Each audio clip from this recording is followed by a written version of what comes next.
Yes. Is that how you want to proceed, is by accepting the terms of that plea agreement? Yes. Right hand for me, please. Do you solemnly swear or affirm that the testimony you're about to provide is the truth, the whole truth, and nothing but the truth? Yes. Ms. Phelps, under this plea agreement, you're going to plead guilty to the offense known as count 1, controlled substance possession of methamphetamine. Are you aware of that? Yes. That offense is a felony offense, and the maximum punishment for that felony offense is up to 10 years in the state prison system and or a fine of up to $15,000. Are you aware of that? Yes. Under the terms of the agreement, then, the prosecutors agreed to dismiss count 2, domestic violence. Are you aware of that? Yes. Understanding then the benefit of the plea agreement and having count 2 dismissed and the maximum penalty that you could face for possession of methamphetamine, how do you plead to the offense known as possession of methamphetamine? Guilty. If you plead guilty, you will no longer have any automatic right to appeal. Instead, following a guilty plea, all appeals are by leave granted. Are you aware of that? I don't know what that means. So if you were convicted in a jury trial, by example, you would have an automatic right to appeal. But if you plead guilty, you have limited appeal rights. What you have to do is ask the Court of Appeals for what's called leave to appeal. They could either grant that and your appeal would be heard, or they could deny it and your appeal would not be heard. Do you now understand? Yes. Also, by pleading guilty, you give up all of the current trial rights that you have. Those trial rights include the right to be tried by a jury of your peers, the right to be presumed innocent until you're proven guilty, and the right to have the prosecutor bear the burden of proving your guilt beyond a reasonable doubt.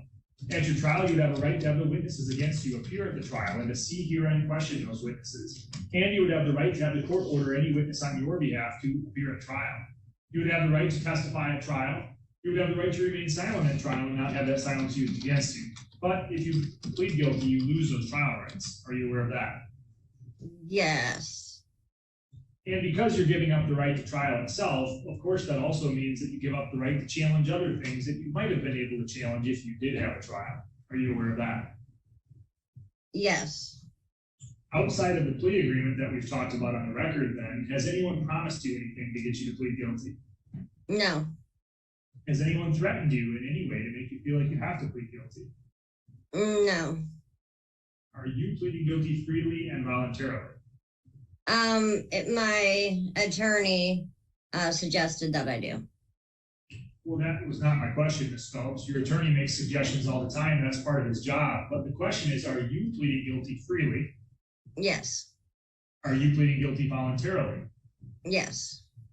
Outside of what your attorney has suggested, is it your own choice to plead guilty?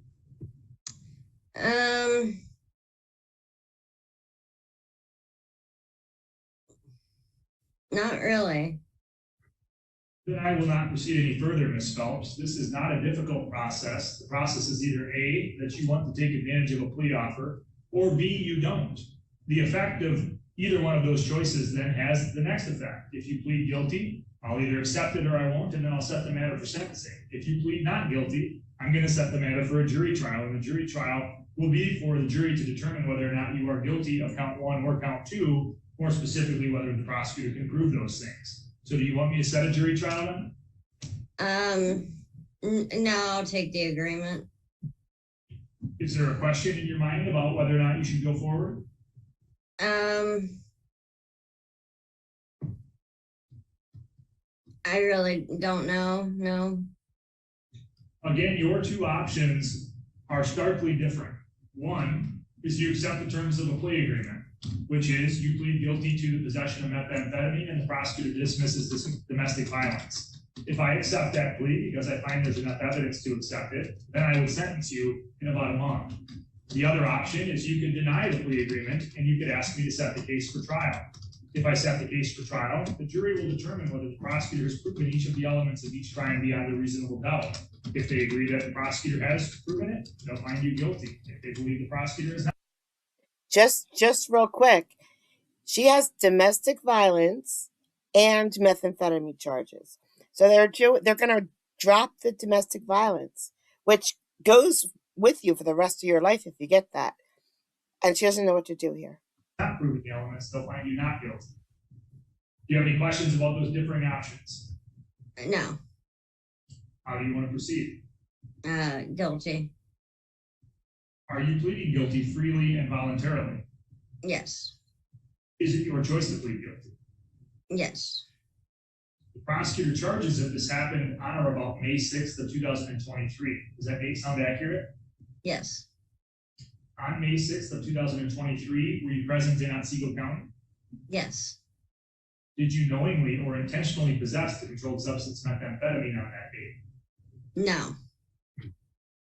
Well, how should I find you guilty, Ms. Phelps, if you didn't knowingly or intentionally possess the substance that you're offering to plead guilty for? Because when the police officers came to the location, they found it. So. Did you know it was there? No. Did you have any access to it? No. The court denies your plea. I'm going to set this matter for a jury trial, Ms. Phelps. You either are guilty and you tell me that you're guilty, and that's fine, or you're not guilty. But you can't tell me that you want to take advantage of a plea agreement and then tell me you're not guilty. That's not the way a plea works. And so what I'm going to do is schedule the matter for a jury trial. I'm also going to set this matter for a follow-up status conference next month. Next month is going to be known as a final status conference and a plea cutoff. What that means is I'm going to give one more opportunity for you to talk with your attorney to see if there's any misunderstandings that can be clarified. If you want a trial, you should have a trial. If you want to take advantage of a plea offer, you should take advantage of a plea offer. But I'm not going to allow this to be in this situation where you tell me you want to take advantage of a plea offer and then tell me you're not guilty. That's not how it works. That's not how it will ever work. So I'm going to set the matter for a jury trial. But again, I'm going to set a final status conference and plea cutoff next month. That means, Ms. Phelps, if you want to take advantage of a plea next time we come into court, that's fine. But that will be the last time I will accept any plea offer. After that, we're just going to have the jury determine the issues. Do you have any questions about that, Ms. Phelps? No.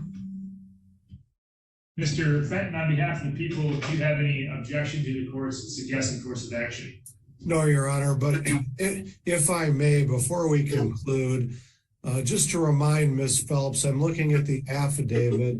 She admitted using methamphetamine. Methamphetamine was found in plain view in the residence that she was at, and eventually she admitted that it was hers. So I'm not sure why she's having so much difficulty admitting those facts today, but apparently she's unwilling to do so, and hopefully she will be next time. Ms. Phelps, does the prosecutor's suggestions have any effect on how you want to proceed today, or should I instead continue to give you more time with your attorney? Then I'll plead guilty. I don't want you to plead guilty because you don't think you have any options. Again, you have two very different options. But if you are pleading guilty because you are guilty, then you need to tell me that you are guilty, because that's the only way I can accept the plea. So do you want to plead guilty? Yes. Do you want to plead guilty because you are guilty, or do you want to plead guilty because the prosecutor suggests that you are guilty?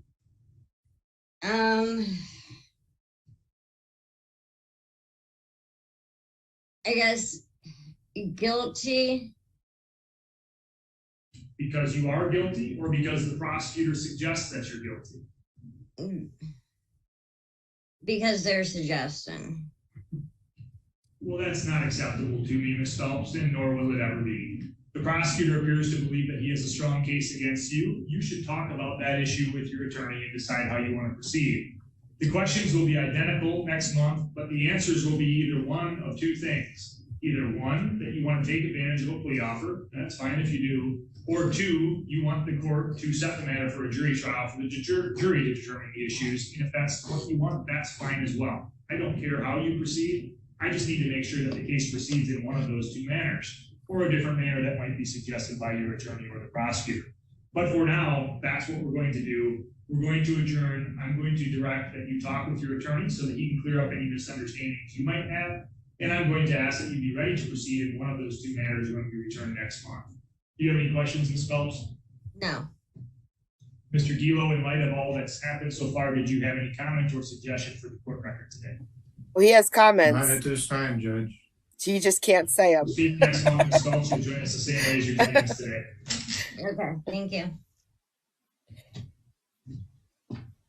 I come today in my own behalf, I had a case in front of me.